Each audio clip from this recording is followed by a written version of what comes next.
We are in the High-Low Literary Arts Center in the Grand Center Arts District, and on display in the High-Low Gallery is an exhibition called Mary Ruefle Erasures, and it is the altered books and collage art and postcards by the poet and artist Mary Ruefle.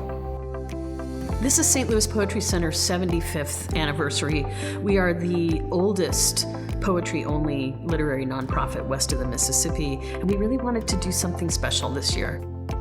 My friend Mark Wunderlich, who co-curated this show in Vermont for Bennington College and the Robert Frost House, was telling me about it, and I just thought, wow, it would be very amazing to see if we could bring it here.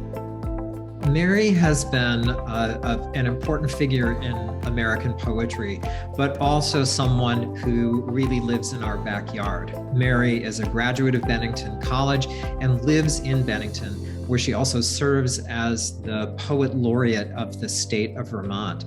And as I learned more about the visual work that she had been creating for really decades, I became more and more excited about the possibilities of seeing that work and seeing it made available for other people to see.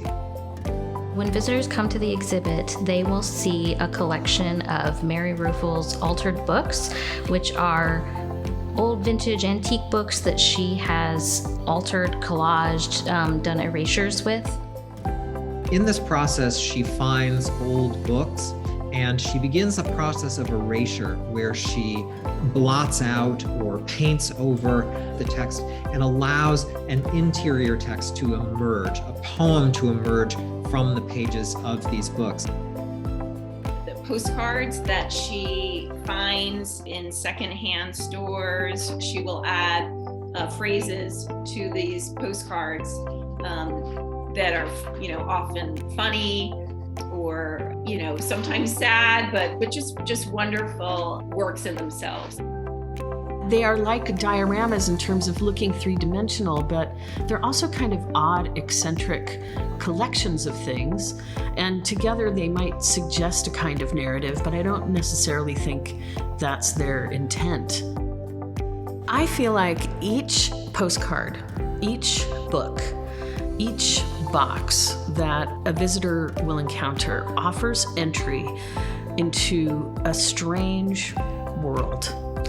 It's a world that feels located in some kind of unpinnable past, and they are like visual poems, very much so. I think that's important. There's a sense of the kind of strangeness of the everyday. And I feel that one of the things that Mary is really doing is uncovering that and sort of showing us what lies beneath the surface. They're just amazing objects. It was wonderful to have people come then seeing this form of sort of poetic expression. That's visual, that's beautiful, that's funny sometimes, sad sometimes. And so I'm really excited that it has traveled and that more people will have the opportunity to see it. It will be on display from March 19th through April 19th.